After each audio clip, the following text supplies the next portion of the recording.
जाए तो वो क्या पूर्ण कहलाएगा? अपाहिज कहलाएगा। ब्रह्मा जी का अगर चौथा पैर नहीं रहेगा तो हिंदू धर्म पूर्ण कैसे होगा भैया? सनातन कैसे पूर्ण होगा बिना अनुसूचित जाति जनजाति के? ये समझने वाला विषय है। अनुसूचित जाति जनजाति के बिना हिंदू धर्म भी पूर्ण नहीं हो सकता, सनातन भी पूर्ण नहीं हो सकता। क्योंकि भगवान श्री राम पे जब आपत्ति आई, जब उनका वनवास काल हुआ, तो वो किन के साथ थे? कोई राजा था, एक आदि नाम बताओ कौन राजा था, कौन छत्री था? अच्छा, उनसे बड़ा छत्री कोई है क्या? अच्छा, कोई जानता है क्या राम जी से बड़ा कोई छत्री हो? बताओ, उनसे बड़ा कोई राजा हो? उस समय के दौरान 14 साल का जो वनवास था, एक राजा का नाम बताओ जो उनके साथ है। कौन थे? शोषित वंचित हमारे अनुसूचित जाति जनजाति के लोग। उन्होंने पूरे 14 साल 12.5 साल चित्रकूट में आदिवासियों के साथ, कोल किरातों के साथ, जब वहां पर राजा महाराजा उनके जो राजकुमार मित्र होते थे तो उनको जो है उनके लिए लेकर आते थे, सब सजा मिठाई लेके जाते, उस प्रकार के उपहार उस समय के राजकुमार लेके जाते थे। तो वहां रहने वाले कोल किरात वनवासी भील आदिवासी कहते हैं कि नाथ हमारी यही सेवकाई लिए नबासन बसन चुराई। अर्थात हमारा काम तो है लूटना, छीनना, चोरी करना, बाकी सब लोग आपकी सेवा कर रहे हो और हम आपको लूट नहीं रहे हैं ना, यही हमारी सेवा है। इसको स्वीकार करो कि हम तुम्हारा फिर भगवान आगे बढ़े तो निषाद राज गु आए। कौन आते हैं? निषाद राज गु काय में है? अनुसूचित जाति में।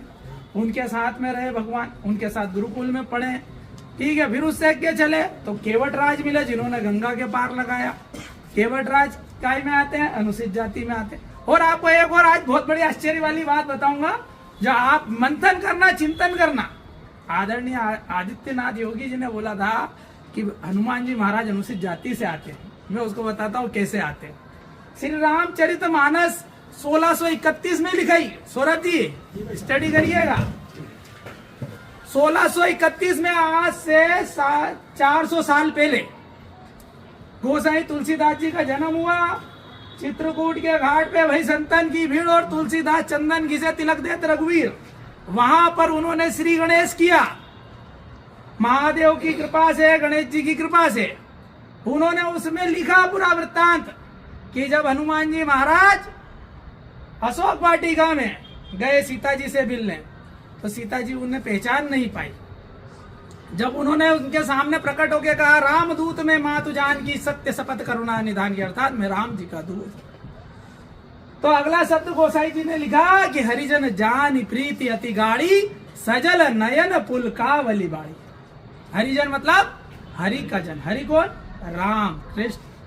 किसको बोलते हैं? हरि राम जी को बोलते हैं ना, राम जी को बोलते हैं। तो राम का दूत, हरि का जन, कि हरिजन जानी प्रीति अति गाड़ी, मतलब हरि का जन देखकर सीता माता इतनी भावुक हो गई कि उनकी आंखों से अश्रु की धारा बहने लगी कि हरिजन जानी प्रीति अति गाड़ी, सजल नयन पुलकावली बाड़ी, मतलब बाढ़ की तरह उनको रोना आ गया, आंसुओं की धारा बहने लगी। तो हरिजन शब्द का उल्लेख तो आदरणीय गोसाई तुलसीदास जी ने 1631 में कर दिया। बाद में महात्मा गांधी ने किया, आजादी के समय 1947-46 में। उस समय जो है बाबा साहब का जब संवाद हुआ था, तब उन्होंने जो है हमारे अनुसूचित जाति जनजाति को हरिजन शब्द की व्याख्या करी थी कि ये भगवान के जन है, जबकि ये गोसाई जी ने 1631 में लिख दिया था। तो उस समय में जो जंगल में रहने वाले वानर थे, वानर मतलब ये नहीं कि जिनकी बहुत बड़ी पूंछ हो, जो वानर, वानर मतलब वन में रहने वाला नर।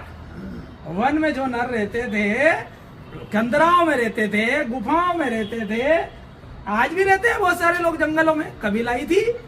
तो उस समय जो रहते थे उनको वानर कहा गया। उन्होंने प्रभु राम की सेवा करी, वो अनुसूचित जाति जनजाति से आते थे। उसका दूसरा उदाहरण महाराणा प्रताप थी। जब महाराणा प्रताप को हम पढ़ते हैं, काय में पढ़ते हैं, जब छोटी कक्षाओं में रहते हैं, तो